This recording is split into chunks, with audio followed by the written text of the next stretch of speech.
Yes, so thank you to Thubten Kunga Center again for all the hosting and all the people that making this possible. And we have a couple nights to talk about emptiness, the wisdom realizing emptiness. I sometimes refer to the title because I'm one teacher that tries to get the course somewhat into the title of the thing. Some teachers talk, you have a title and they talk about something completely different. This is the wisdom realizing emptiness and how it creates a happier, more peaceful life. It really is the crux of all of our solutions right now. It's how we have to keep thinking. So it's really helpful. Okay. So these are some of our prayers. Let me go to the beginning.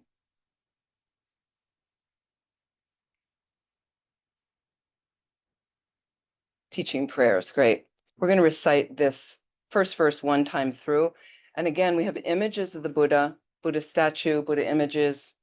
So we want to imagine that figure, if you haven't done it in the morning, is in space in front of you, slightly higher than the level of your head. And we really want to ask the Buddha and really feel that whole entourage of holy beings as exhibited in the room, to ask them for their help so that we can really pay attention well and really have some of those seeds go in. And especially in this particular topic, to be able to read more about emptiness and understand it, read with understanding, and be able to meditate on emptiness effectively and have that ride us through on our spiritual path to awakening. Thank you. Please come in. So again, really focusing on the words that you're saying as well is helpful. Get the full page here. Go.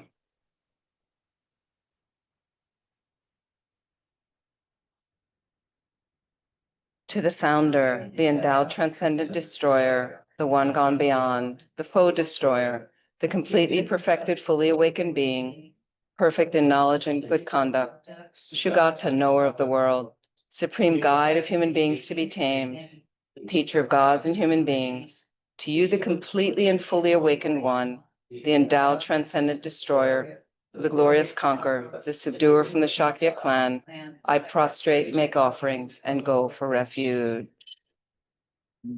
When, O supreme amongst humans, you were born on this earth, you paced out 7 strides, then said, I am supreme in this world.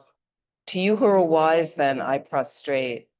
With pure bodies, forms supremely pure, wisdom ocean like a golden mountain, fame that blazes in the 3 worlds, winner of the best, Lord, to you I prostrate. With supreme signs, face like spotless moon, color like gold, to you I prostrate. Dust free like you, the 3 worlds are not, incomparably wise one, to you I prostrate. The Savior having great compassion, the Founder having all understanding, the field of merit with qualities like a vast ocean, to you, the one gone to thusness, I prostrate. The purity that frees one from attachment, the virtue that frees one from the lower realms, the one path is sublime, pure reality, to the Dharma that pacifies, I prostrate. Those who are liberated and also show the path of liberation, the holy field qualified with realizations, who are devoted to the moral precepts, view the sublime community intending virtue, I prostrate. Homage to the Supreme Buddha, homage to the Dharma refuge, homage to the great Sangha, to all 3 ever devout homage. To all worthy of respect, bowing with bodies as many as all realms atoms in all aspects, with supreme faith I pay homage.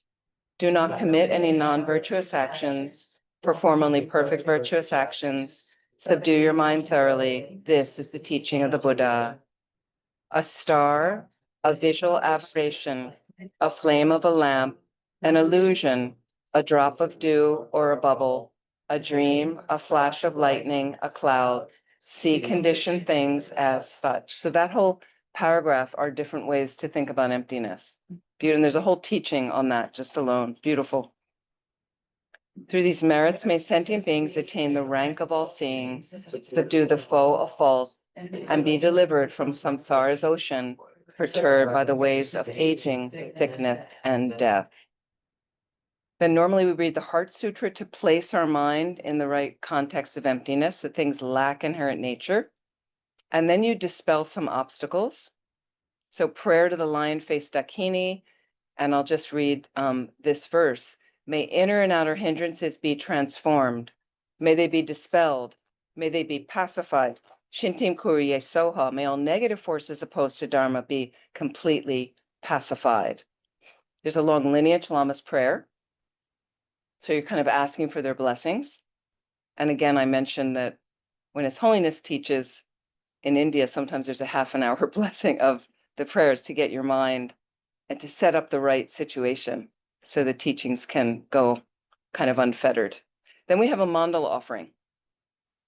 And this is a representation of the universe to, in a sense, of our making an offering so we can receive the teaching. Short mandala offering.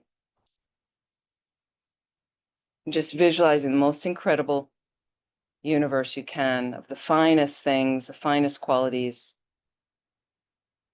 multiplying, filling all the space we offer. This ground, anointed with perfume, strewn with flowers, adorned with Mount Meru, 4 continents, the sun and the moon. I imagine this as a Buddha field and offer it. May all living beings enjoy this pure land. Yidam Guru Ratna Mandalakam Niratayami. Refuge and bodhicitta before the teaching. So let's really think about what we're saying. We'll do it twice in English, once in the phonetics. I go for refuge till I'm enlightened to the Buddha, the Dharma, and the Supreme Assembly. By the merits I create through listening to the Dharma, may I become a Buddha in order to benefit all sentient beings. I go for refuge until I'm enlightened to the Buddha, the Dharma, and the Supreme Assembly. By the merits I create through listening to the Dharma, may I become a Buddha in order to benefit all sentient beings.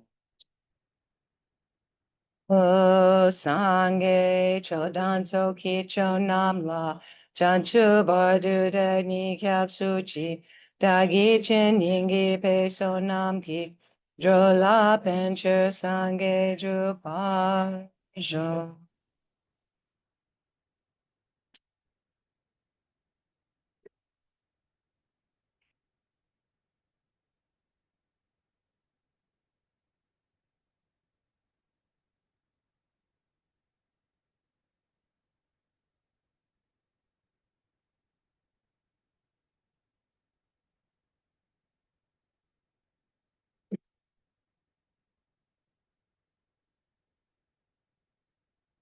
Yeah.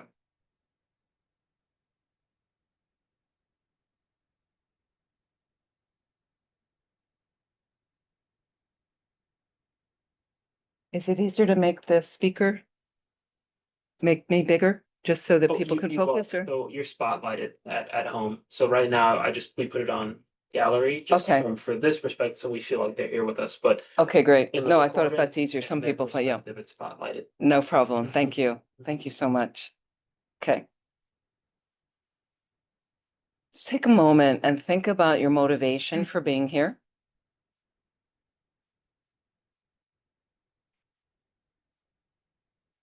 And just make sure your mind is directed in the most positive way.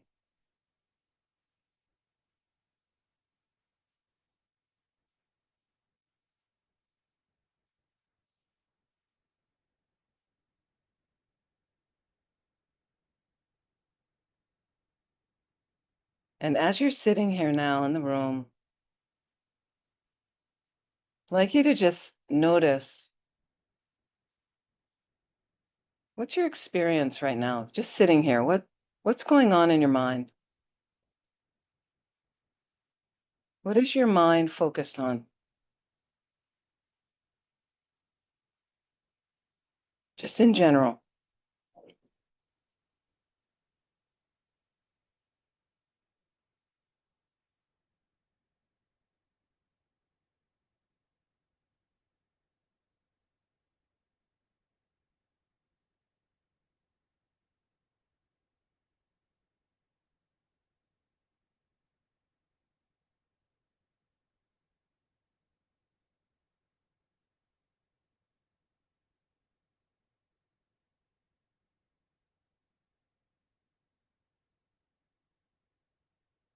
And can you notice as you're just sitting here,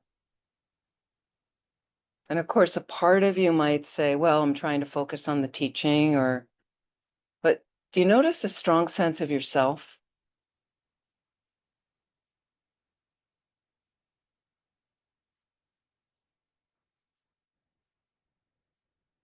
So that there is, in a sense, a dominant me taking up space in your mind. That sense of I taking up space in your mind.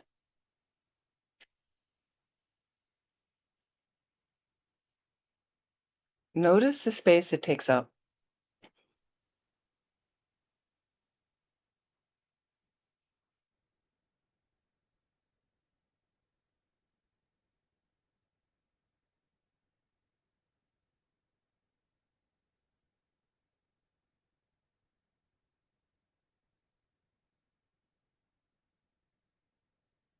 Now, what you might notice is some of you have children and grandchildren.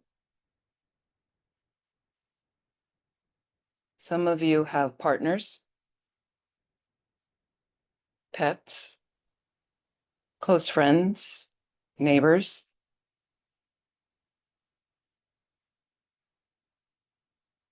Some of them may take up a significant amount of space in your mind.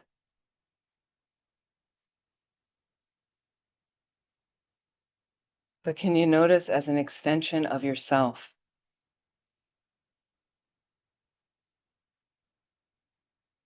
My daughter, my grandson,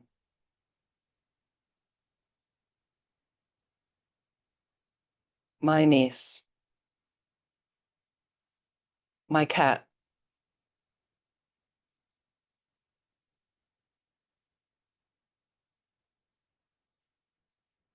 How much thinking in your mind is focused on other beings outside of that dimension,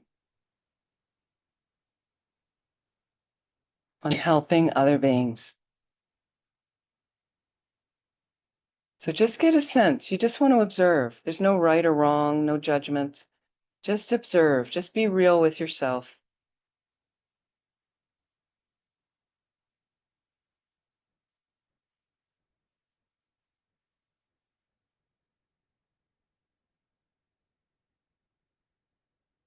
All day long, how is that I maneuvering? Let's look at today, your day today.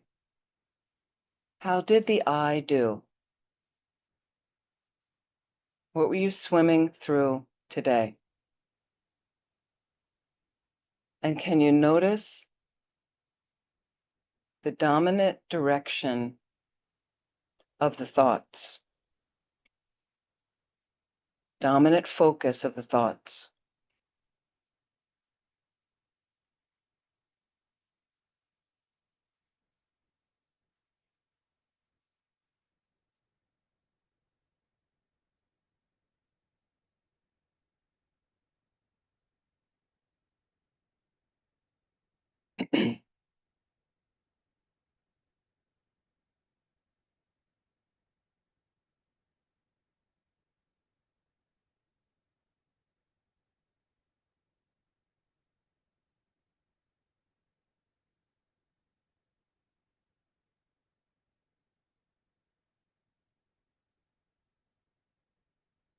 So notice that I, that sense of yourself.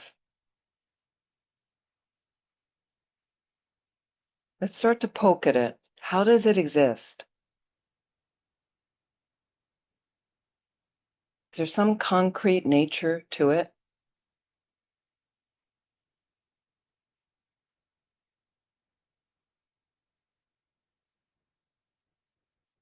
Does it change?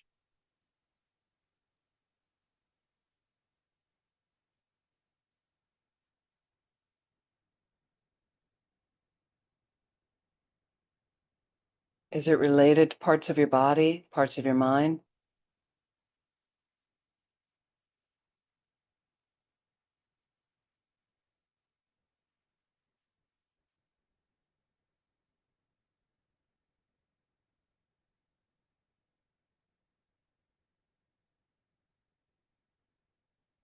Look at how you support the I all day long.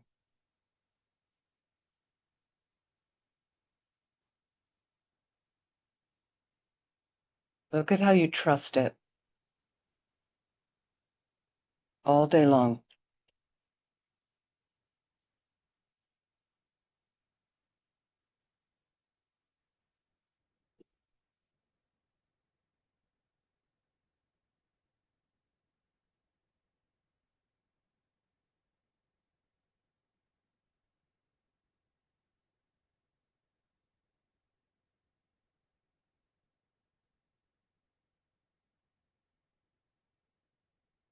Can you see it coming into existence based on other things?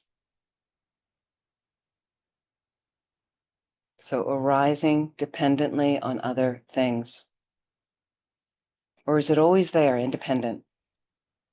Always that thing. So be honest, how does it appear?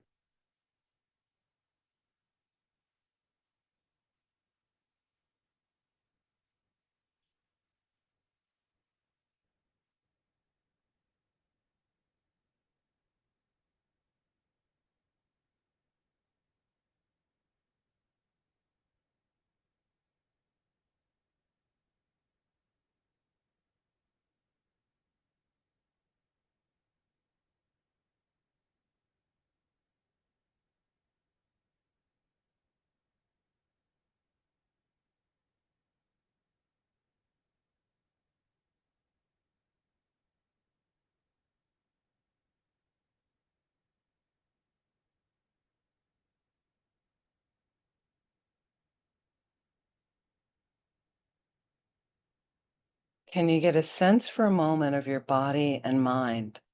So let's step back from the I. There's your body and your mind. Just get a sense of that.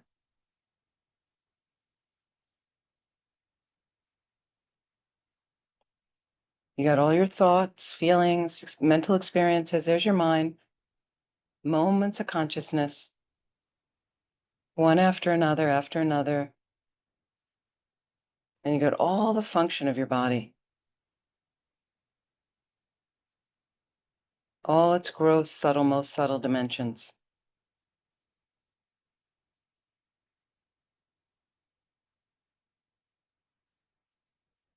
And you kind of, for a moment, separate that, the body, mind, your body and mind, and then notice how instinctively, how quickly you put those together and there, the I jumps out. I, me. Can you feel that sense? Transitioning from your body and mind to this really strong, gripping solidity of me. Your name.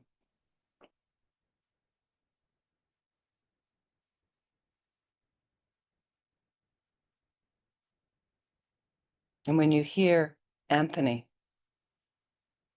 when you hear Peggy, you hear Maria, you hear things like that, how suddenly that's me.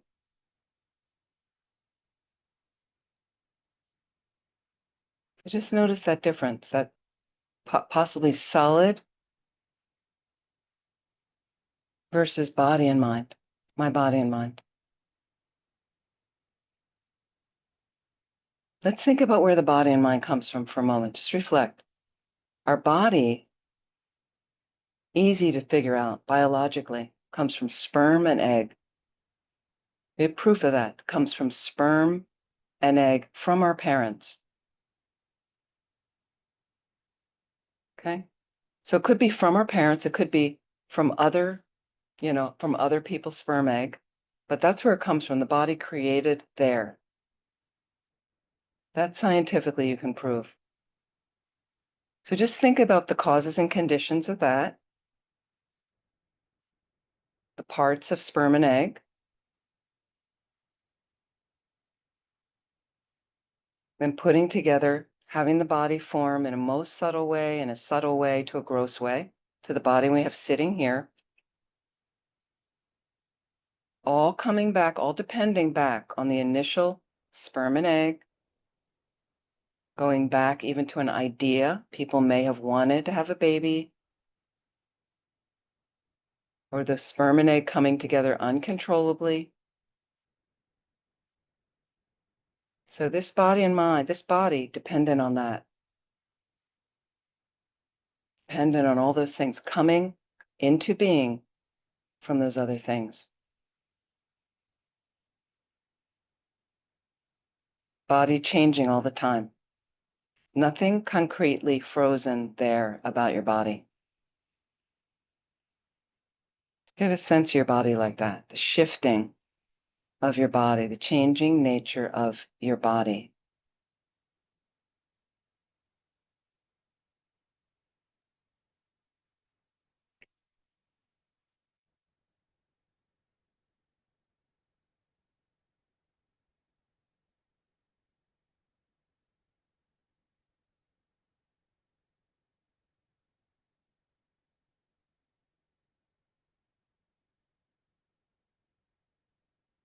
What about your mind?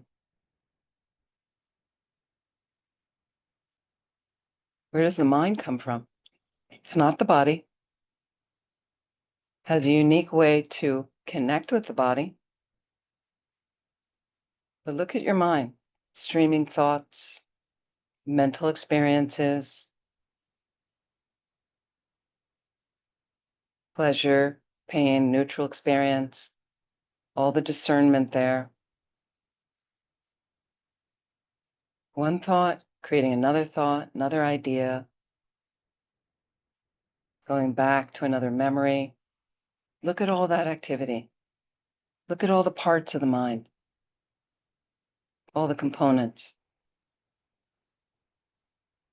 Is there a concrete part you can point to and say, that's my mind? One inherently dominant, unchanging, independent mote of your mind. Does that exist? Can you find that?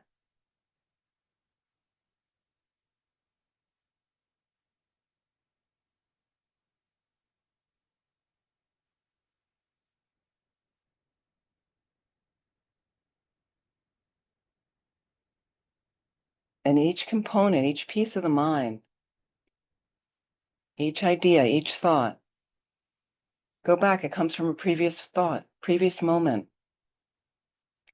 previous mental experience, previous habit.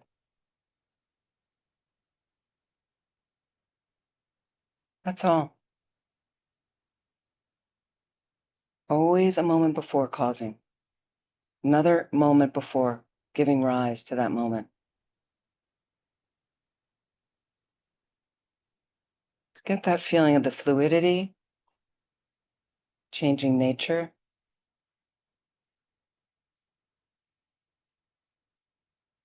There's your body and mind.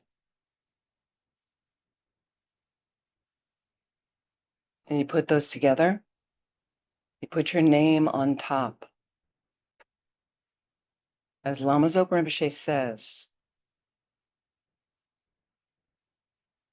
then body and mind decorated by Anthony, decorated by Cynthia, decorated, okay? With that name. We place such importance. And then Rinpoche says, and then you trust that. That doesn't exist concretely at all. That all of our days completely dominated by that, by hallucination, by a dominant existing for all time with intrinsic value, with a characteristic from its own side, permanent, independent I. You trust that all day long. And that misknowing is the source of all your suffering. Think about how you trust it.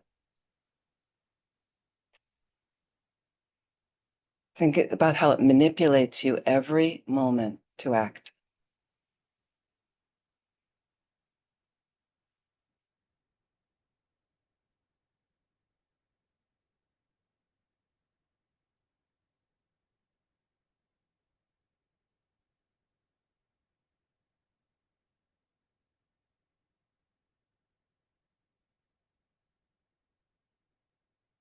Please relax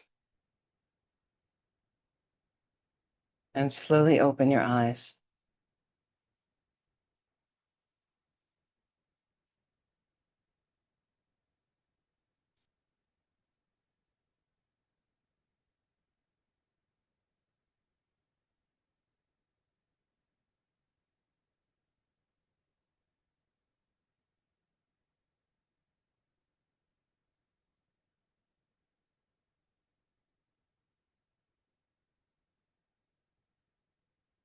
How did it feel, the meditation? Did you ever notice how that we don't notice the dominance because it's just so ingrained all day long? We're so used to the misknowing, misunderstanding. So emptiness refers to, many of you have heard these teachings before, it refers to a lack, to get used to it. It's a lack of inherent nature. It's an absence of that. So because we don't really understand emptiness, we might say, if I drink all the water, we go, well, the glass is empty. It's not like that. It means there's an absence of inherent nature, a concrete, unchanging reality. Okay. But because of ignorance in our minds, if you have ignorance in your mind, I don't know your mind, so I can't say, right? But if you have ignorance in your mind, okay, you have this misknowing all day long. It exists. Right? It's the source of all of our suffering. Okay? And then it's been going on since what we say beginningless time or beginningless mind. So we don't also have this notion of mind. In Tibetan Buddhism, the mind has no beginning or end because it is a stream of mental experiences. And every moment of consciousness, every moment of your mind, okay, Buddhism says is preceded by a moment that caused it. Preceded by a moment that caused it. Okay, so there's always a preceding cause. That means there's never a beginning, there's never a first moment of mind. Because that first moment that you think is the first moment is preceded by a moment that caused it. It's always a cause and effect relationship. And every subsequent result is the moment causing the next moment. And there will always be a subsequent result. So there's no end. Because you say that end is the cause of another moment. So we have to get used to that notion of mind. And then what happens is, as an unenlightened being, and if you're not an Arya being, noble being, okay, an Arya being seeing emptiness directly in meditation. So you've had a lot of classroom hours on emptiness, a lot of reading on emptiness, from the simple books to the more in-depth books, and then meditating on emptiness effectively and putting all of that together over years, more and more. Everyone in this room can do it. Okay, because this is your freedom. So in another class, I asked about people's relationship to freedom. Do we really want to get free? We have a relative freedom here. And the problem is we're kind of too relatively free, right? Having food, clothing, shelter, all the good qualities, getting yourself into this room. We have it really good. So many good things. So as a result, we're somewhat comfortable and we go, well, I know there's suffering, but yeah, not too much. Okay. But then you're dying. And if your mind isn't prepared, tremendous suffering, tremendous torment for people because we're clinging to the I. Suddenly this is going. And I'm sorry to inform you, this is going to go. This is going right now for all of you. You can't hang on to the body. The body, we know, is finite. Your mind goes on, Tibetan Buddhism. That's exciting. So what I want to do is I'm not going to cling on to my mind. I don't need to cling, but I want to plant deep imprints of positivity in that mind. Okay. And some of them are about wisdom, meaning how to see things accurately. That's what we have to do, how to see things accurately. So sometimes this meditation, even on a lighter level like we were doing, you just start to get a sense of, God, this I really dominates everything, you know? And like I said, people with children and grandchildren, you might have a little bit that extension, my daughters. So you have, but again, it's my daughters. So they concretely exist. So anything that happens to them, then there's a big problem, you know, like that. So you have to see, so with emptiness, you're constantly poking, and you're noting the best things to work with is when your mind is really off balance. That's when you want to use it. That's how it makes for a more peaceful experience for you. So suddenly great anger arises in your mind. Check. You don't have time to do it in the moment. This person's really irritating you. That's okay. That's why you have a meditation practice. So some other time later in the day, I can calmly come home and sit down, and you want to make it a nest. You want to make it comfortable with your favorite shawl and your wonderful cushion, and you can use a chair, doesn't matter, in your pillows, and make it inviting so that you want to sit there, and you sit down. And then sometimes I sit down in my space and I'll go, my goodness, what happened today at that luncheon?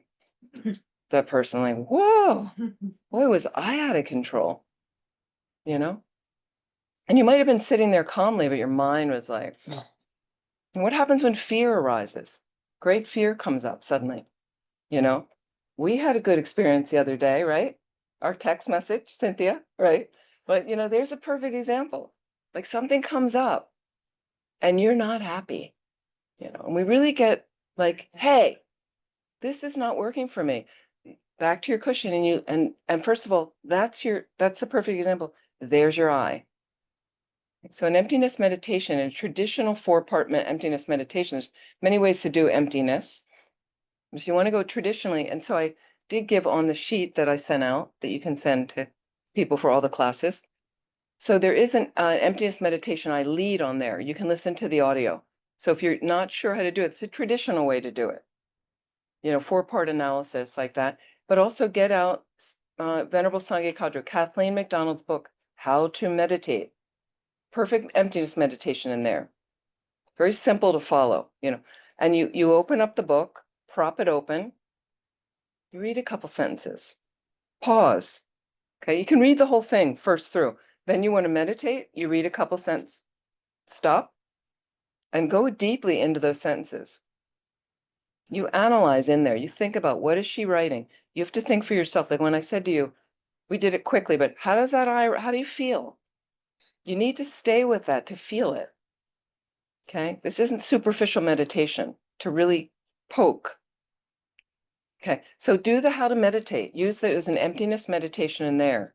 It's really wonderful, right? And you want it, so you read a couple sentences, let it sink down deeply, okay? And then when you feel enough, then you read a couple more sentences. What does that mean? Really stay with that. And then if you want, do it a few times a week.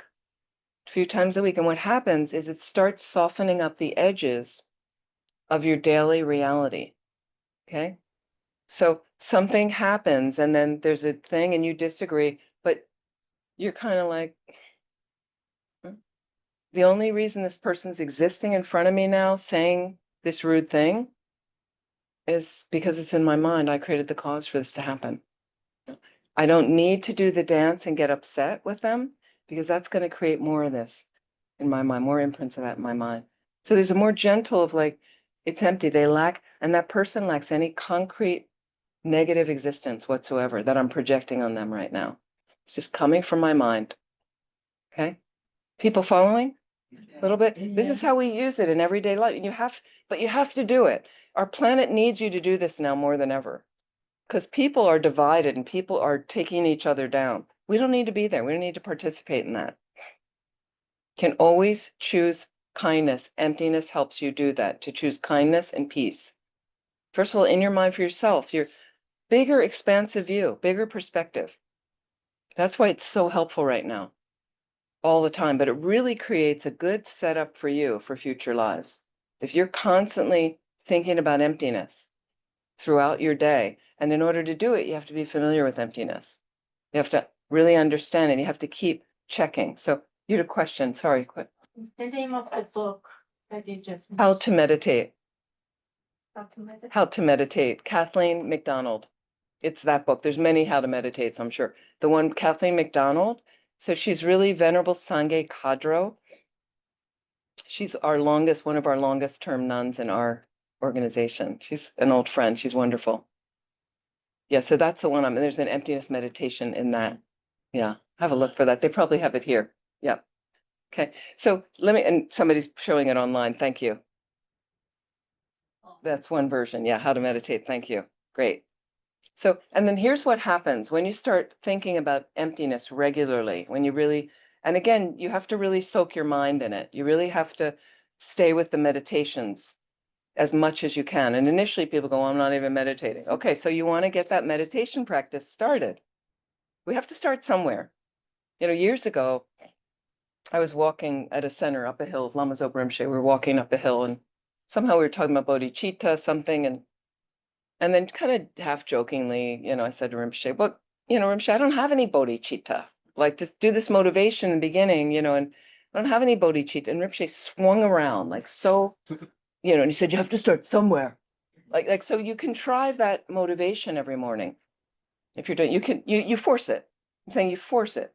So I wake up and I have this thing like, I really want to be a Buddha to benefit all, like I constantly, and I try to bring it up through my, you know, every day, something I get off balance, I bring it up, try to remember it again and again. In the beginning, we forget it all day. It's normal. So you have to work at it. Contrive it. We fake it till we make it, we say. Fake. So you contrive it, you force it.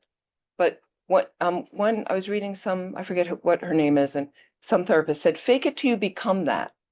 That's what we do. So again, I, for years now, have created that motivation in my mind. So sometimes it comes up a little more naturally. Great. Okay. That's what we're trying to do. So the same with emptiness. Same, you've got to start somewhere. So get some meditation practice started where you're at least comfortable just sitting in your space. That was the beginning for me, honestly. And you don't need to sit cross-legged. You're not comfortable that way. But the thing is, through practice, so I was much younger when I started. I couldn't sit like this for more than 10 minutes. Wasn't possible. My knees were not happy. So my knees now are not in as good shape as they were years ago.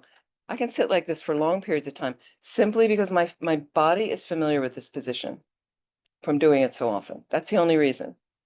That's it. I'm not any great athlete or that's it. So again, you can make your mind familiar. Think about what your mind's familiar with now. You happy with that?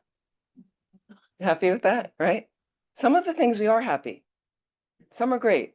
Some of them, not so much. So we're working on becoming aware of those things and then learning what I can do to change those.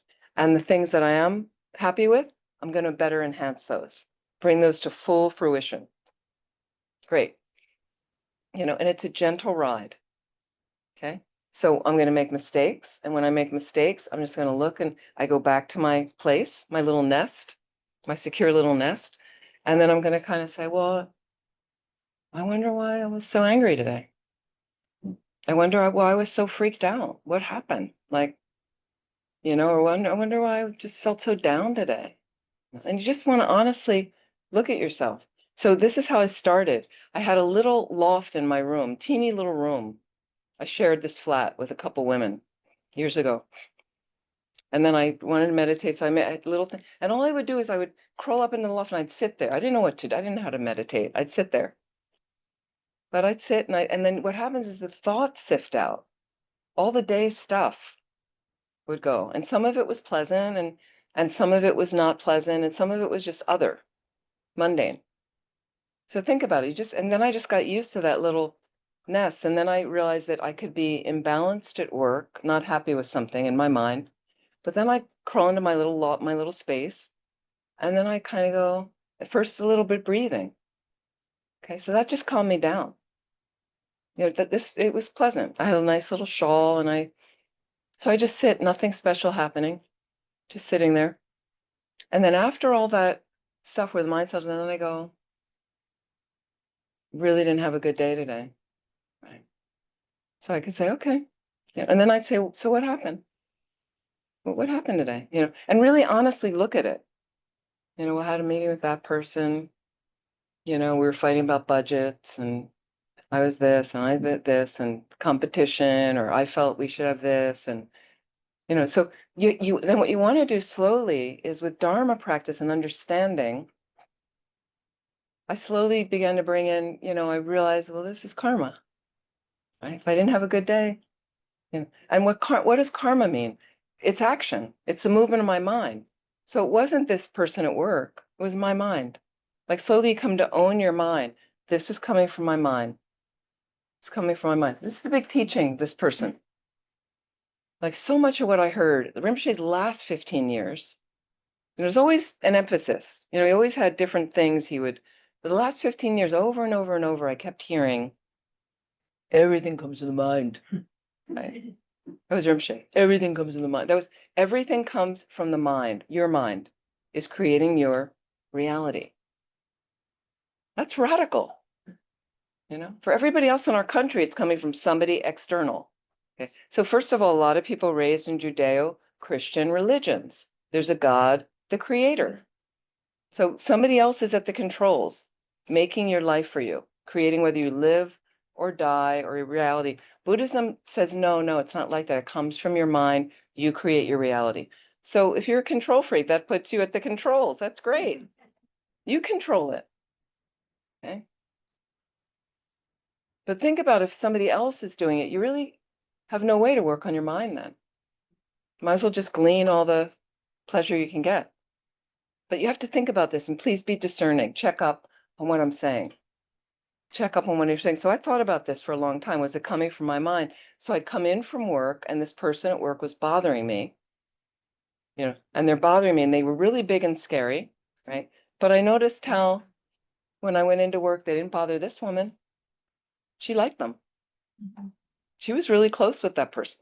That was interesting. Then I had to be like, so is it the person, or could it be my mind showing me a certain thing because of karma? Karma means I planted seeds in the past through my activities of body, speech, and mind. I created activities by everything I said, thought, and did. And Buddhism says those activities layer imprints in your consciousness, in your mind. Okay. And those imprints will ripen. So the positive imprints I made ripen in happiness for me. And the negative imprints I did create suffering for me. So I don't like this person. That's in my mind. That's on me. That comes from my mind. Okay. How do I change it? Right? Understand the workings of my mind. Don't respond negatively. Don't engage, and ask yourself about when the negative stories turn up, you need to sit back on your cushion and analyze them. Why is this appearing like this? Because it's appearing in a way it doesn't exist. Okay, but we believe everything that appears concretely existing like that, especially me and my family, my house, my car, my this, my computer, like that. So it doesn't mean you don't take care of those things. You need to take care of this. Conventionally, it's here. We have two truths in Buddhism, two truths, two kinds of realities. Okay, conventional reality.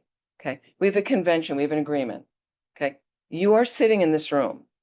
There is a body existing, sitting on the chair, person, you exist based on Anthony and your name and like that. And you have to take care of that person.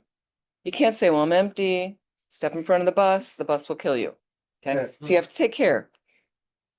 Okay, and then within reason, because there's an ultimate reality. There's an ultimate reality. What does that mean?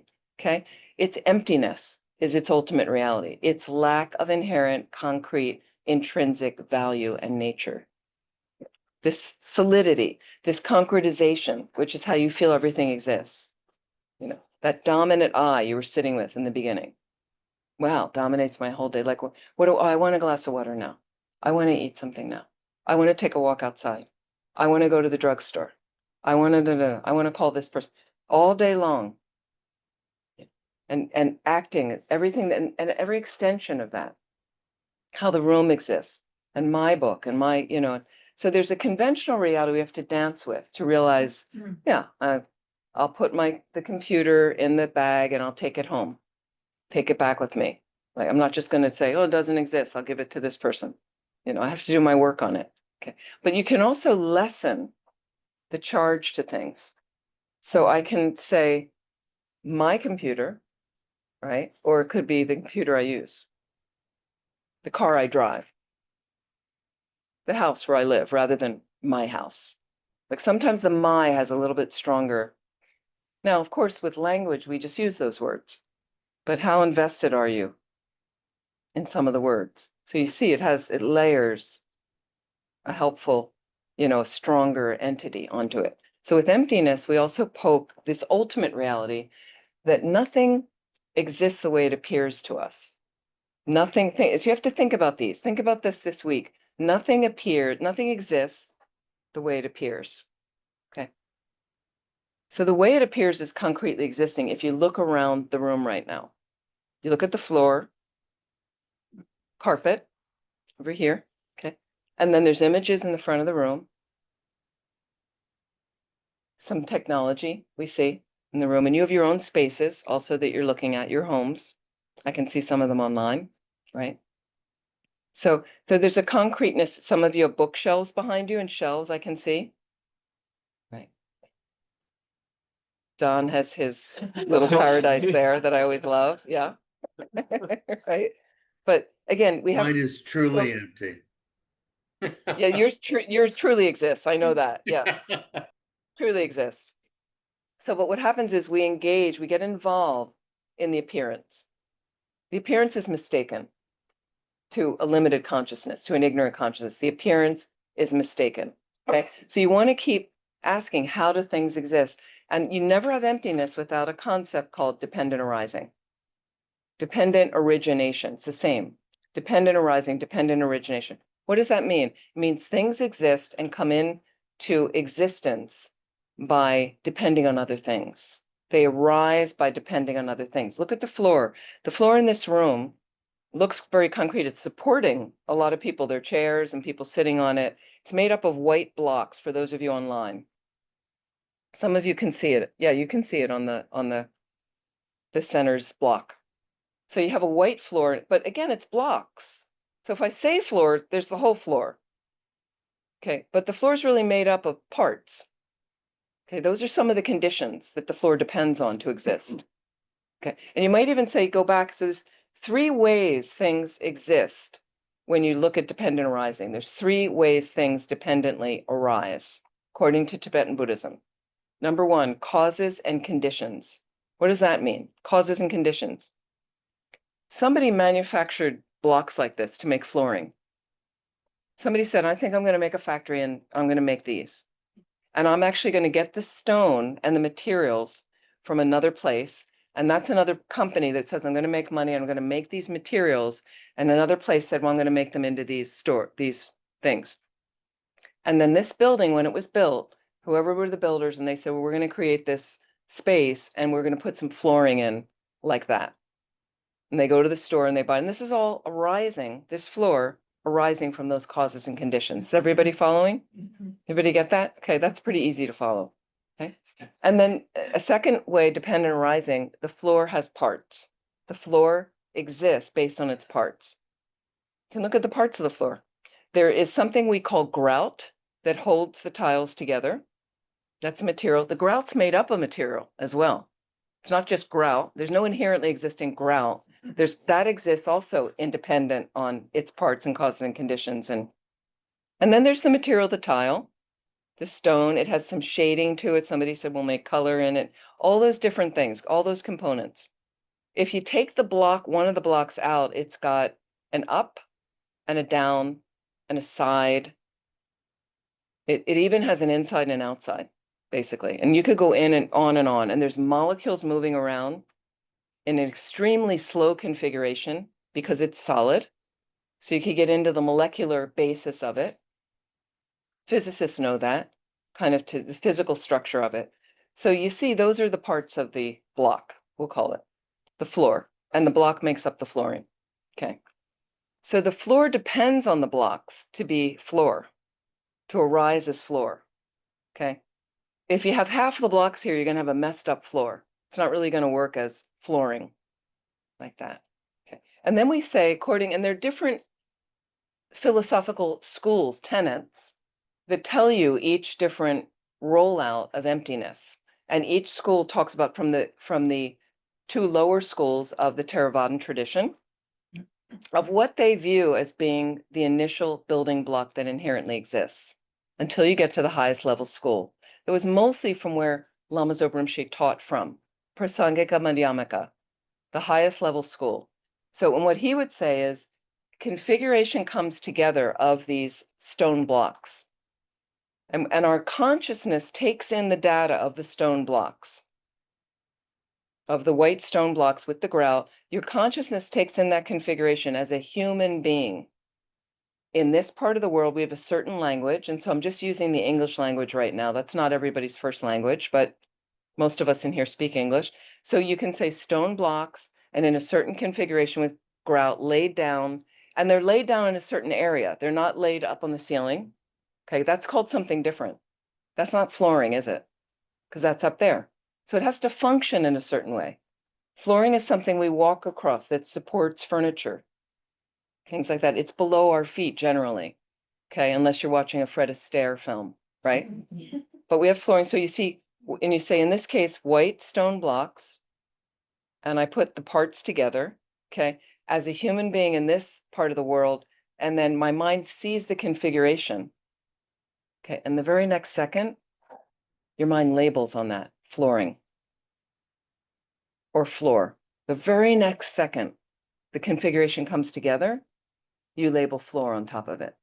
Okay, so there was a gap before the label got placed. There's always a gap. Every information you take in, look around your room right now, everything you take in, a labeling process is going on that you are almost nearly unconscious of, you know? And everything's kind of been defined. Okay. So everything's appearing kind of concretely. Books on the shelf and pictures in the room and the flooring. Okay. Mind takes in the data. There's a gap, and your ignorance, your misknowing of reality covers over the gap. You miss it. And the next second, your mind labels flooring. And then, but what appears to your consciousness is not merely labeled flooring, labeled by the mind flooring. That's not what appears to your consciousness. What appears to your consciousness is inherently existent flooring for all time, solid, concretely existent, concretized floor, unchanging floor. Okay. Floor doesn't exist like that. It's changing. Molecules are moving around. Now, we don't see that, but the floor is changing. Eventually, this floor will wear out. It'll get cracked. It'll degenerate, and they'll replace it. And we may not be around for that, but that will happen. Sorry, maybe not when you're director, but So, but so again, we don't see the labeling process. Okay, and flooring is pretty mundane, but I have seen people in their bathrooms and in their kitchens when a tile gets cracked, and I've seen people pretty upset about it. You drop something on the floor and it cracked, and I see people go, "Oh my God," because they thought there was inherently existent flooring there for all time. The design is that these things is they wear out. By the way, that's nature.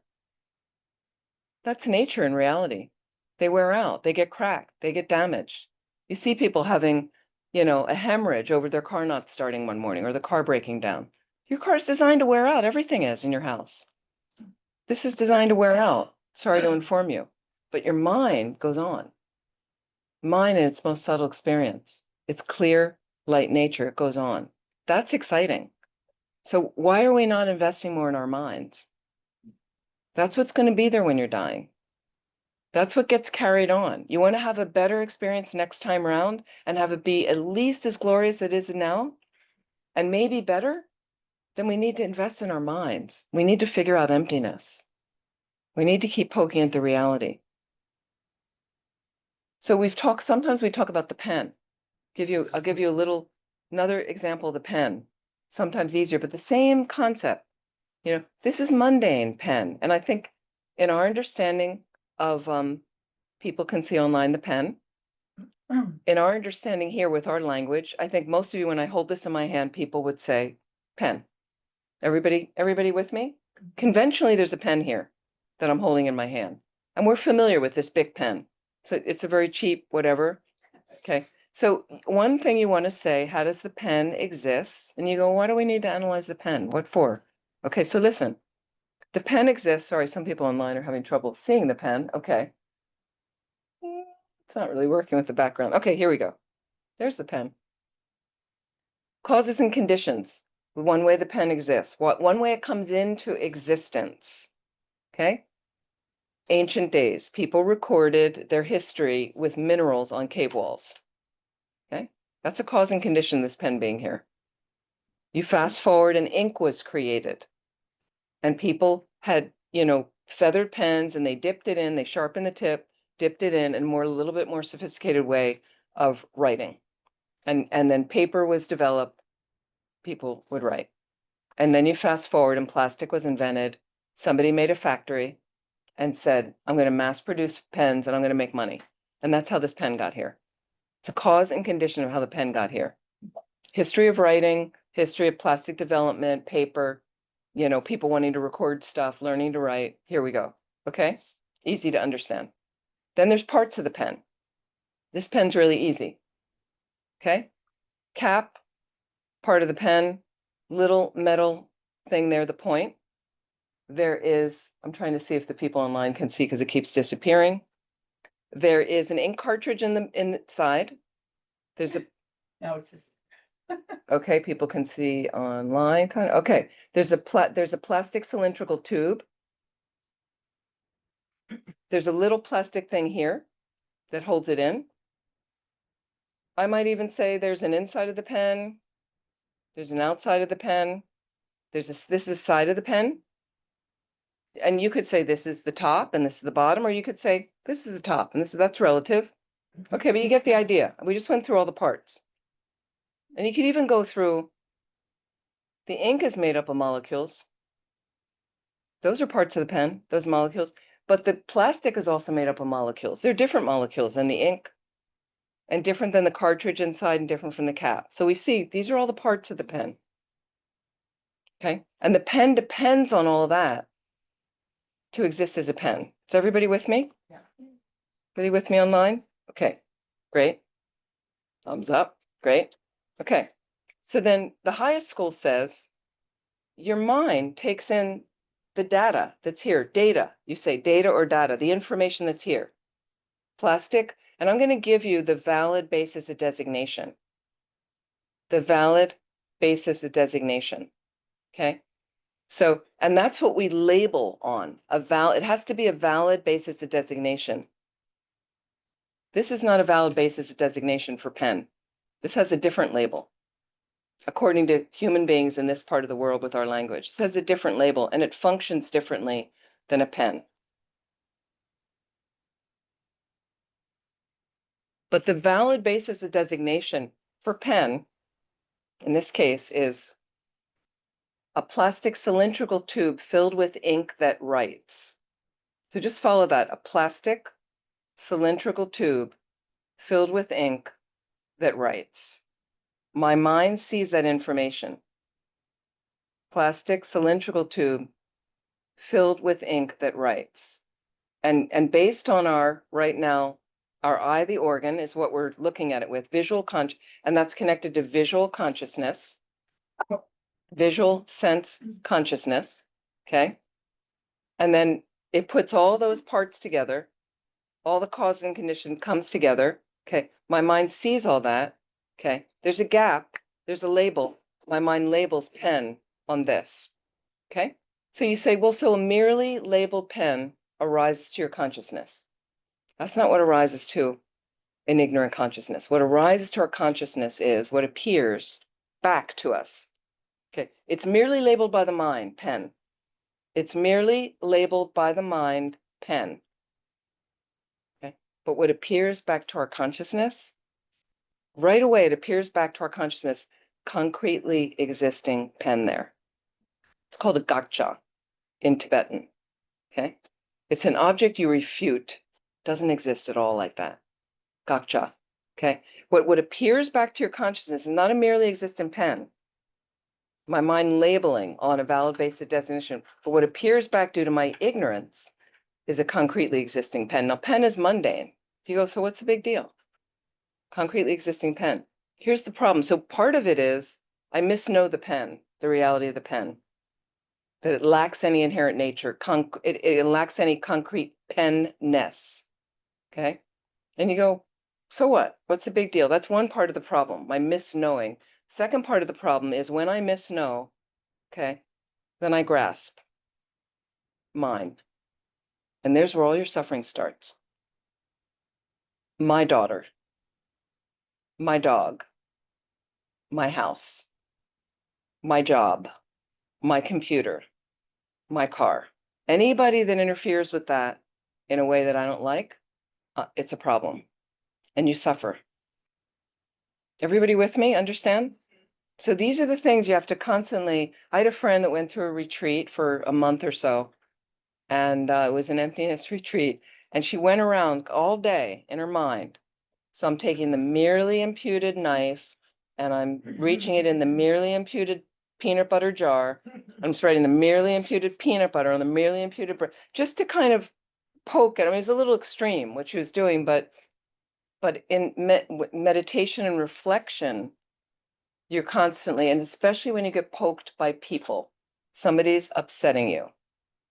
Somebody's upsetting you, you know.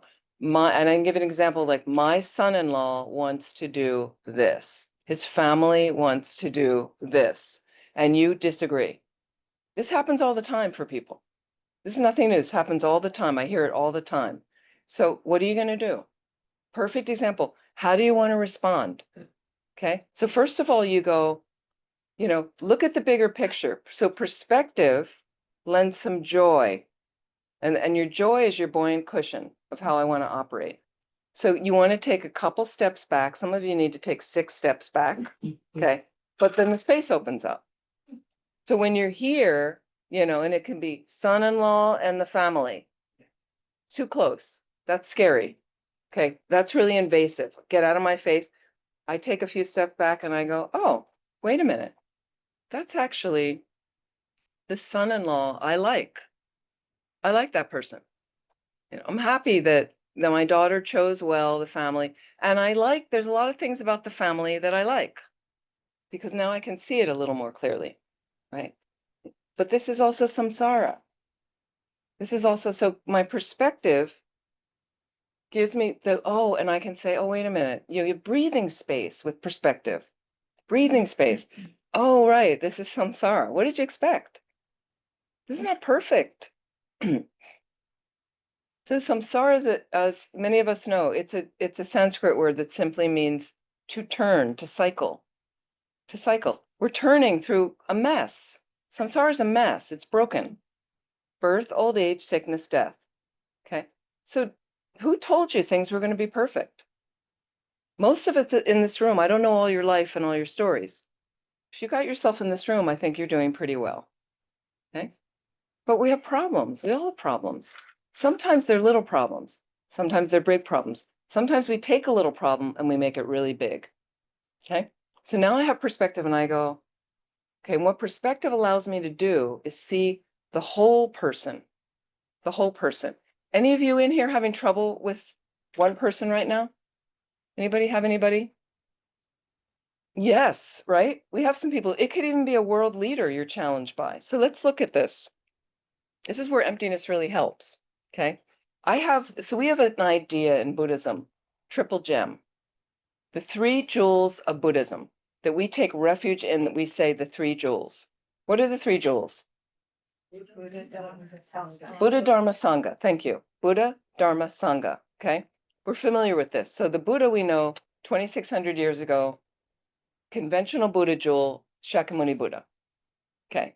Ultimate Buddha jewel, because the refuge exists on a conventional level and an ultimate level. 2 truths. Ultimate Buddha jewel is the omniscient consciousness. That's what he represents, the omniscient mind. Okay, well, that sounds pretty good. I take refuge in that, right? Because the omniscient mind is, you know everything. If you know everything, you don't have any fear anymore. You know if you're going to be attacked. I remember His Holiness the Dalai Lama years ago in San Francisco. He came to speak at Grace Cathedral on Nob Hill. Big, big, beautiful cathedral. It was a big gathering, and there was some something going on with the Chinese, and there was this, and they said there were Chinese spies. And then at the last minute, His Holiness canceled the talk and didn't show up. And they thought there was danger for his life there, something not, but he knew, I just thought he knows and he's protecting himself. And, so imagine you can do that with omniscient consciousness. Dharma jewel, number 2, Dharma jewel. Conventionally, our philosophy, all our topics of the philosophy, Lam whatever like that you're studying, ultimate Dharma jewel, teachings on emptiness. That's the real refuge. That's the real thing that protects you from more suffering. Emptiness, understanding of emptiness, living with emptiness from that state of mind. Sangha jewel is your spiritual community on one level. And on another level, ultimately, Arya Sangha, those who've had a direct perception of emptiness. Okay. And they help you. The Sangha is your support, your community, like Thubten Kunga Center. You come here, you meet like-minded people. They tell you about this Dharma book or what helped them with that meditation or which teacher they like. Little tips and things like that. But the Arya Sangha tell you how they realize emptiness, how you can do that yourself. So it inspires you, and then everything changes. Okay, so that's your 3 jewels, Buddha, Dharma, Sangha. Okay, so I'm working right now with a little bit different 3 jewels every day are Putin, Netanyahu, and Trump. Okay, I'm working with them. I find it somewhat challenging, that they can be challenging. Okay, they're not that challenging for me anymore. Okay, so again, if you want to label one of them and you see them out there and you see some news story and there is basically, I've decided that when I look at the news, I don't watch a lot of videos and things like that, but or news videos that I'm not, I don't watch news on TV and things, but I'll look at news stories. I want to know the news. I will check, not that often, but I will look every day at least once. But I choose that I don't need to listen. I don't need to hear them speaking. Okay. So there's certain things that protect your mind. Yeah. Some of the things it appears to me, I could be wrong, but it appears to me that some of the things that come out of their mouth may not be accurate. So it's my choice. I don't need to hear it like that. You have certain people in your life. I don't know, but there could be people you may label an instigator. Does anybody have anybody like that in their life? A manipulative person, right? Or a really negatively critical person. Okay. So I've chosen a little bit, and some of these people are in my family. They're good people, right? They just have a certain habit, but I can choose to spend a little less time with them at times because I don't really want that influence around me. So this is how you protect your mind. I don't cut them out of my life though, especially if they're family and things. You don't need to rashly be like, can't talk to you anymore, But protect your mind, and then you might find there's some people, when you're around them, you're your best version of yourself. So we want to gravitate and be around those people more. Why not? Be wise like that. Okay? We can't do it all the time because samsara is a broken situation. Things are going to turn up. So again, it's typical to have leaders like that in samsara. For my samsara, it doesn't surprise me. There's always been leaders like that. Did we forget? There's always been people, You could go back to Attila the Hun, But the thing is, even him, and so I got some history rewritten for me, and I love this when you go to another culture and you learn something from another culture. Okay, so I had the good fortune. I traveled with a wonderful Lama named Kirti Senchab Rinpoche. I don't even know if his pictures are in our centers anymore. He was a big teacher for our centers for years, especially in the 90s. He passed away in 2006. He was one of Lama Zopa Rinpoche's teachers and one of the Dalai Lama's teachers, Kirti Senchab Rinpoche. I had the good fortune to travel with him in the States and around the world. And we went to Eastern Russia for several weeks to see this very holy Buddha statue. It was amazing. And when we were there, a hero in that region, in the Buryat region of Russia, it's Eastern Russia, one of their heroes is Genghis Khan. So when you say Genghis Khan to white people, they don't like him, right? But he furthered huge Buddhist prayer festivals and he was a hero for them, okay? So when you get history rewritten from a different culture and a different, it was, and all their living rooms, they have pictures of Genghis Khan. They call him Genghis Khan in their living rooms, hero. So I really like came to respect that. And I researched a little bit about him, his history and who he was. And he furthered all their causes of people that weren't white, for one. So white people didn't like, so again, everything is rewritten from a different culture. So again, there was a leader that some parts of the world thought was evil, but another part of the world thought he was a hero. So is he bad or is it in my mind? Everything's empty, right? He has no inherent good or badness. Genghis, so do those three leaders, my triple gem. There's nothing inherently good or bad about them other than what's coming from my mind, layering onto them. Okay. So as a result, I don't hate them. I don't know. And think about if you do have hate, you have hate come up. So that in me, this constricts in me when you hate. When you hate, when you're attached, when you're jealous, when you're prideful, when you have fear, you check your own experience. This constricts. Your mind is a mess in those. Now we have lighter degrees of it and we have heavier degrees, but your mind is a mess, off balance in those moments. Those leaders, if I say I hate them, they don't even know who I am. It doesn't affect them. But does it send a little ripple out from my reality here? Oh, yes, it does. And if I say, and you come to a dinner party, you're having lunch with friends, and somebody starts blah, blah, blah, blah, blah. I hate that. And it affects everybody there at the table. Do you ever think about what we're saying first, our opinions, right? Okay. So I just start there with, okay, nothing inherently good or bad about them. My mind may see them in a certain way, and my mind may conventionally say, wow, it seems like that control that he's got of the army or whatever he's doing is harming all these people. That's what appears to my consciousness. I don't know if it's right or not, but that's what seems to appear to my consciousness and seems to be reinforced by a lot of people I talk to. And the news story said all these people got killed there, and that was the person that dictated the order. Okay, so I can just watch that. Okay, but if I have my practice here, my buoyant cushion, okay, that's my little magic carpet ride. I'm already on my buoyant cushion, and I'm comfortable because I got my comfortable little meditation space, which supports my mind to be on the buoyant cushion. Okay, then I come out every day and you see these challenging things, okay? But there's also beautiful, glorious things going on that my mind sees. Do you choose to see those and do you celebrate those? Today I was telling someone about, I was bird watching today. I had a moment and suddenly these birds and I was watching that and it was great. You have a moment of just like, so do you see the flowers? Do you see the plants? Do you see your great existence?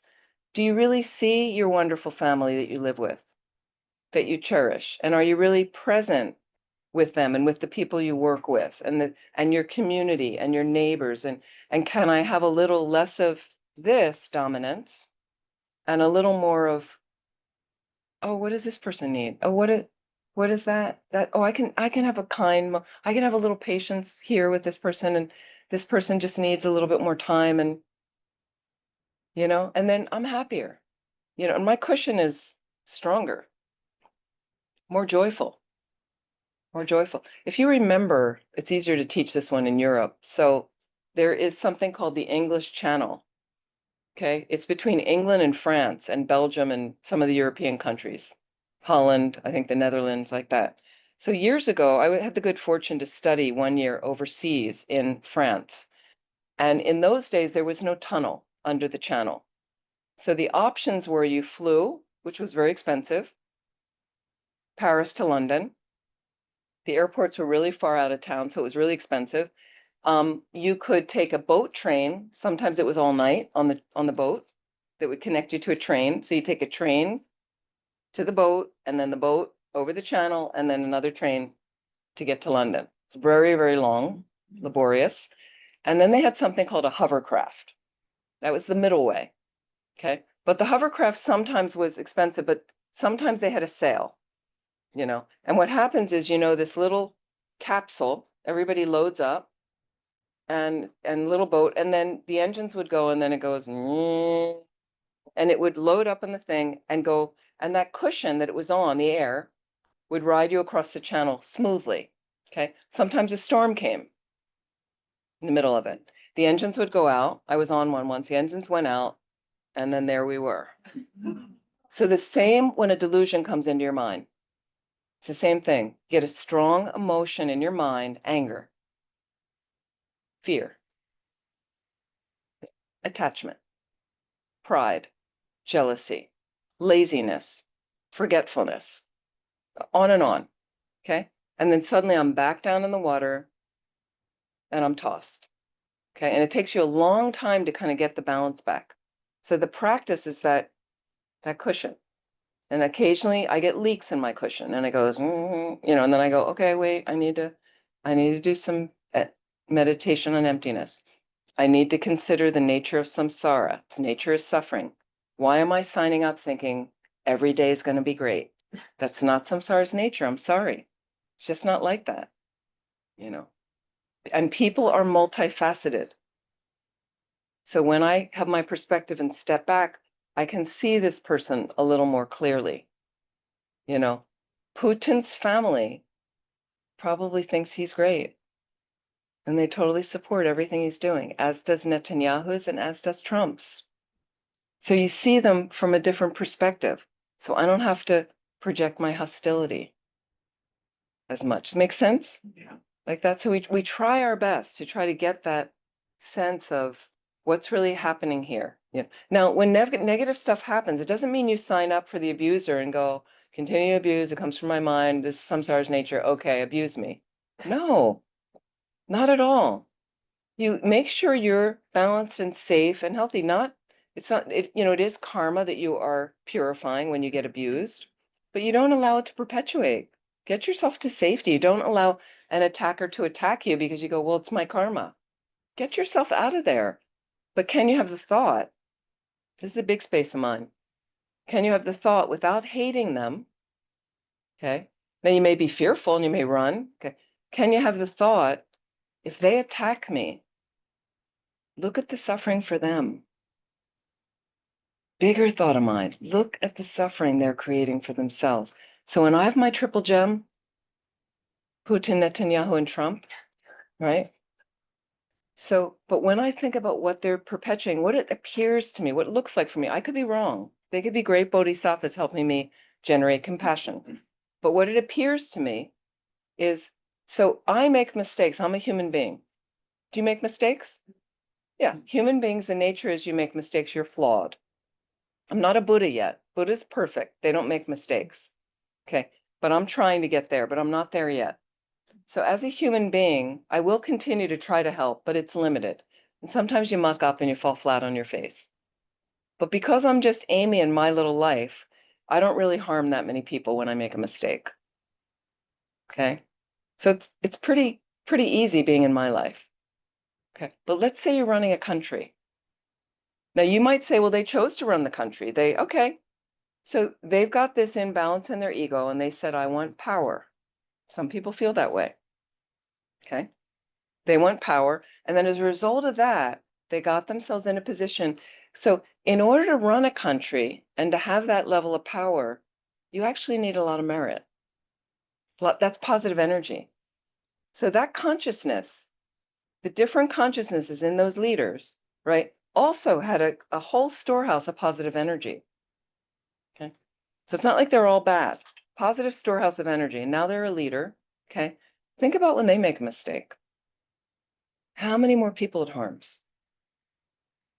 How many more people? All the harm they seem to be creating on the planet.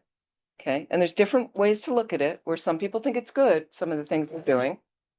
But think about what they're creating, the death and destruction that we've seen. Okay. When you see that, and when you make a mistake, you try to be kind to yourself and you try to learn from the mistake. When a friend of yours makes a mistake, how do you respond when a friend makes a mistake and they upset you or they upset somebody, or what's your response? Anybody?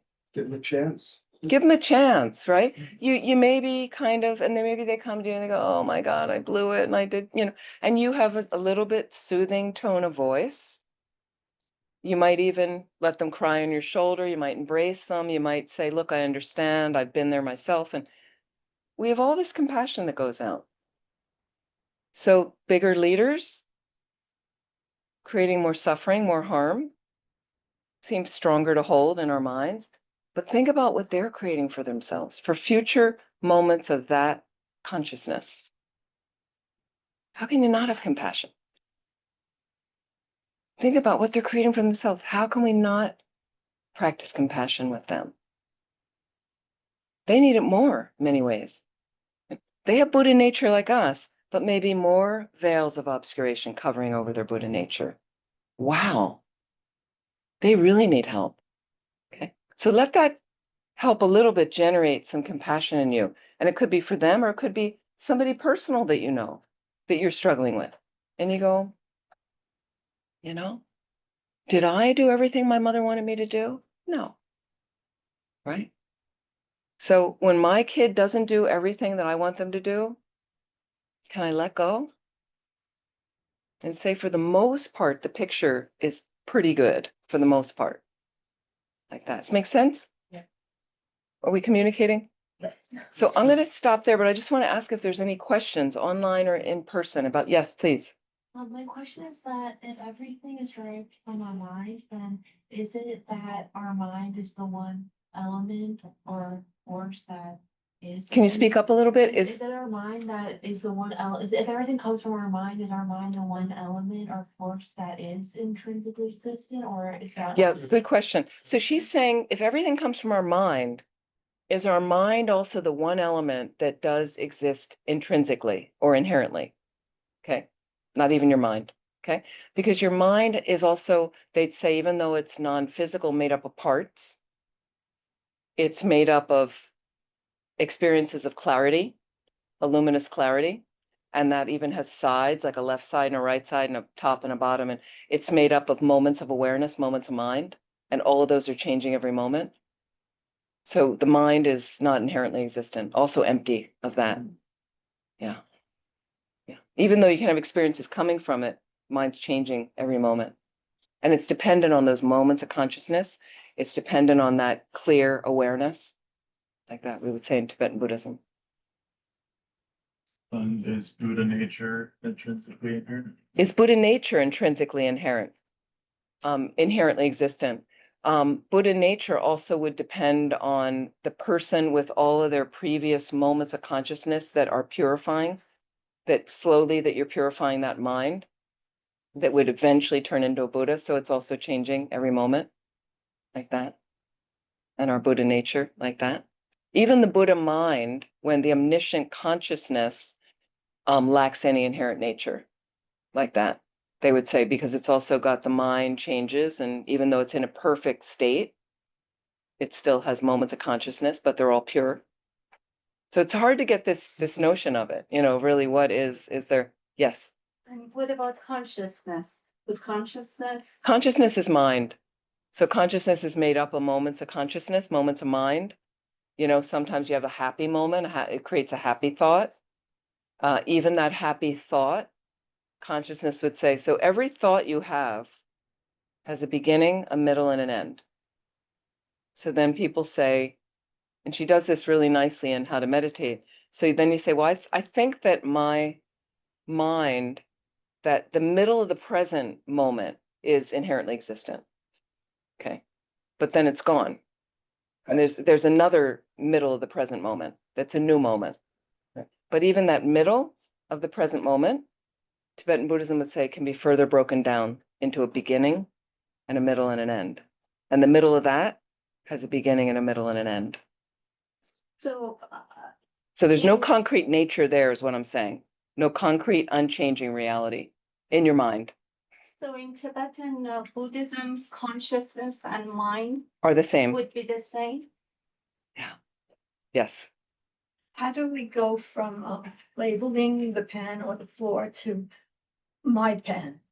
Like, how does it go into the attachment? Well, it goes almost automatically to an ignorant consciousness, to an ignorant. So again, a plastic cylindrical tube filled with ink that writes appears to the consciousness. And we're going to talk next week a little bit more about people, how we engage with them and misinterpret them. So once again, I want you to see this first. Can you, for a moment, as a plastic, I want you to see the valid base as a designation, okay? Which is plastic cylindrical tube filled with ink that writes. Sorry for those of you online. Here's the pen. Here we go. Plastic cylindrical tube filled with ink that writes. I want you to see that. Focus on it like that as the valid basis of designation. Again, plastic cylindrical tube filled with ink that writes.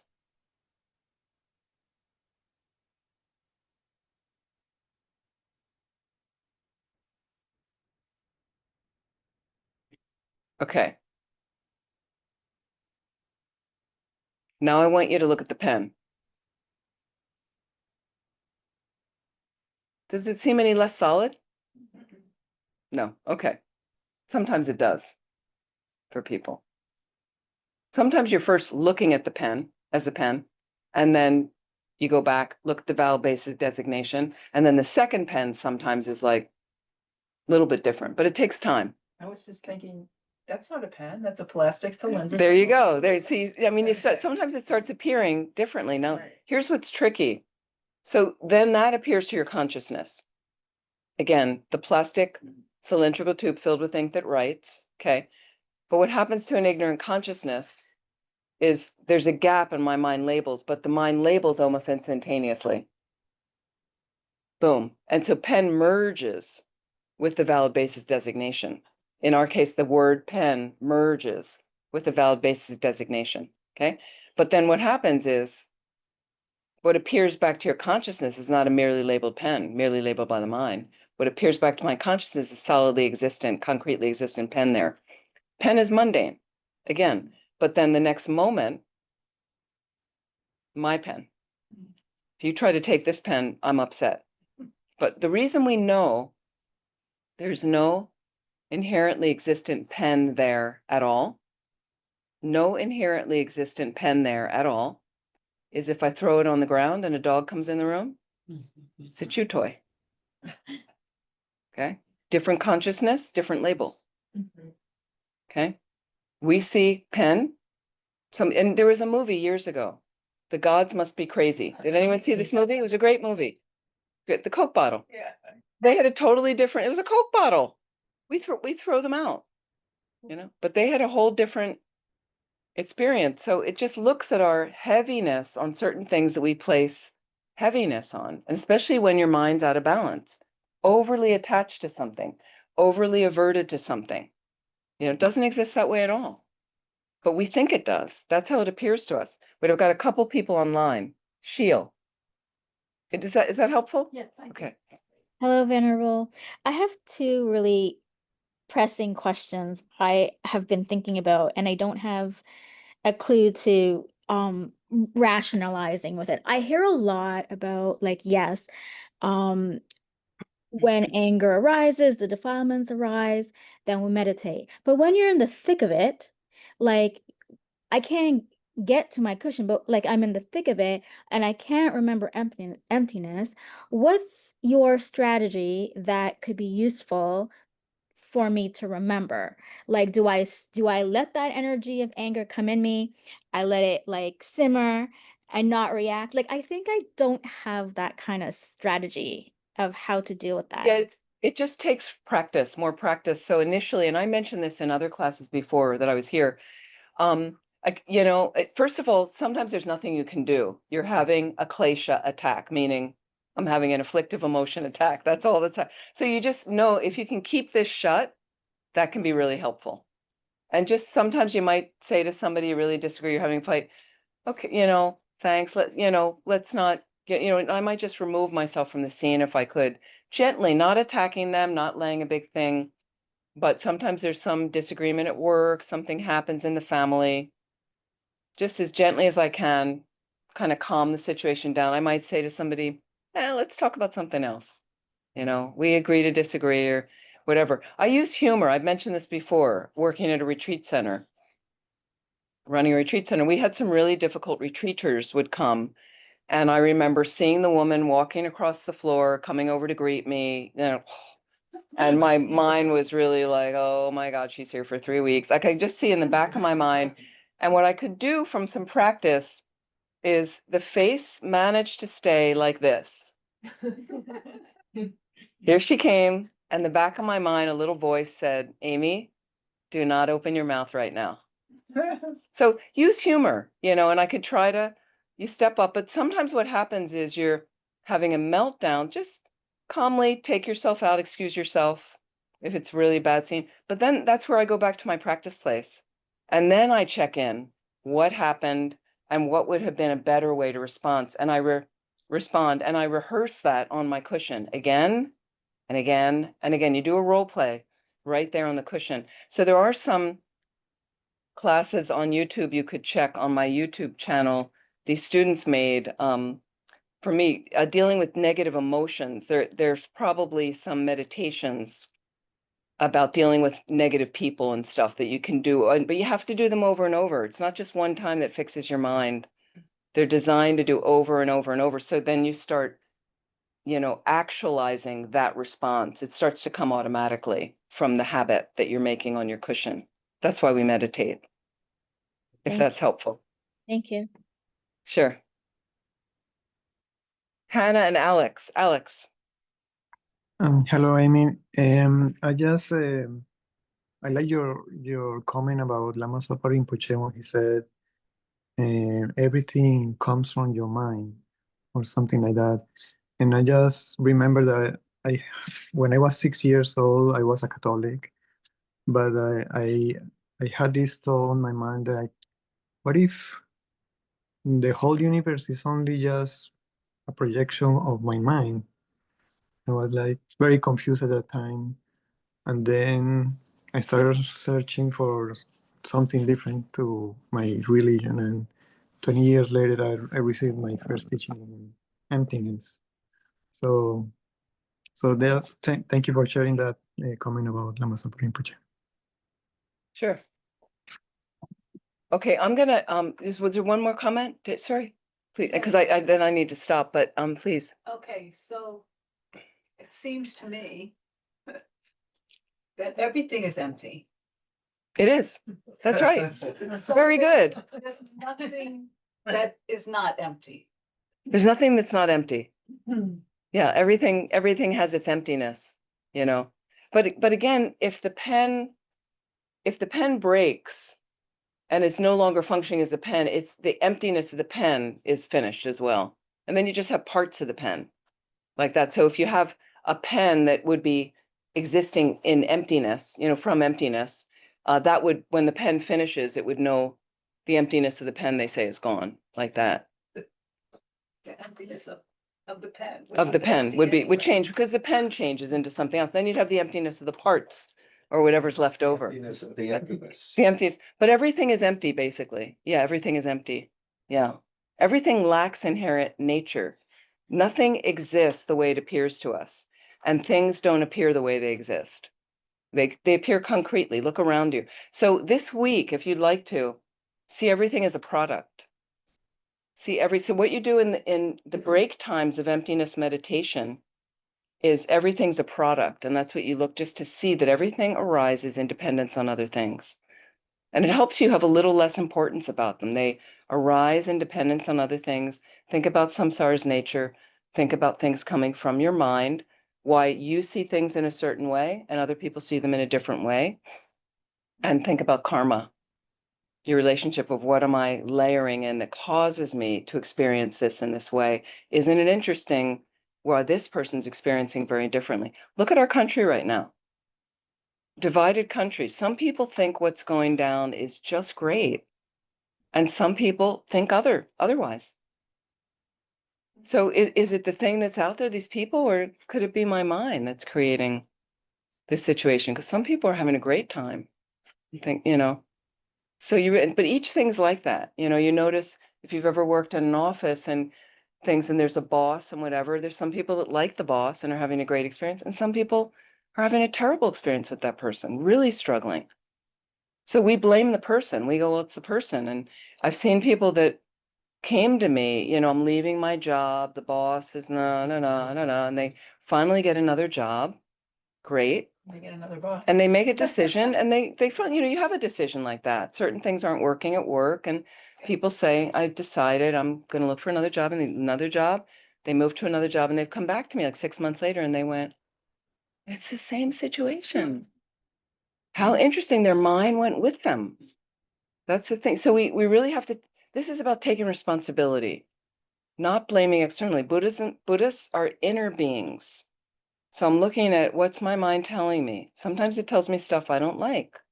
Sometimes it tells me really great stuff. A lot of times mundane things, but I have to take responsibility. So if it's something really glorious showing up, I want to try to be not too attached to it and just appreciate it for what it is and say, wow, it's fantastic. How can I create more of this? Through kindness, through taking care of others. And when it's negative, can I try not to blame and figure out the lesson that my mind is telling me right now? Everything's a mirror. Everybody's a guru out there for you. Everybody's a divine teacher for you.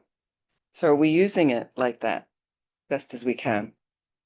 Okay, so we're going to stop there for tonight. Thank you so much for your great questions, comments. Let's dedicate the merit. I'm going to share my text again so we can do some dedication prayers.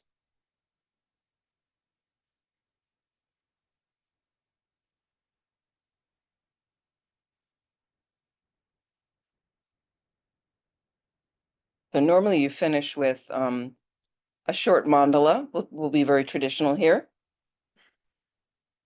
This ground anointed with perfume, strewn with flowers, adorned with Mount Meru, for consonants, the sun and the moon. I imagine this is a Buddha field and offer it. May all living beings enjoy this pure land.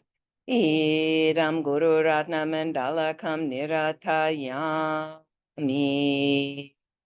So let's do a little bit in the Tibetan phonetic so you hear the tunes. Janju Sencho Rinpoche Ma Ke Panam Ke Gyurchik Ke Wanyam Pa Me Pa Yong Gone Gondu Pelwa Sho.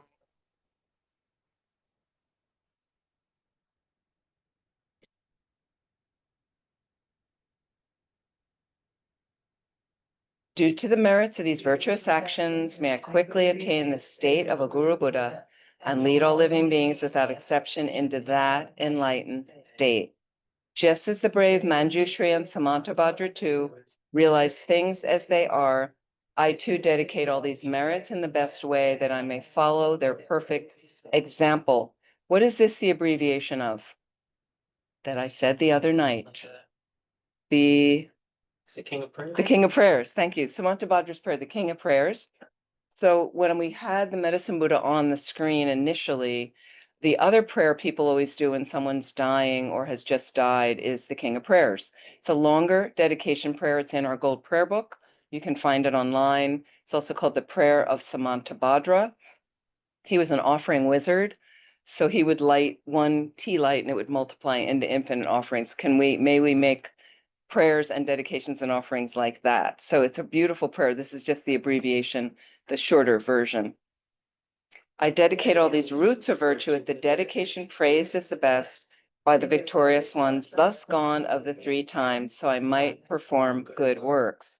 I dedicate whatever virtues I've ever collected for the benefit of the teachings and of all sentient beings, and in particular for the essential teachings of perfect, pure, Losang Drakpa to shine forever.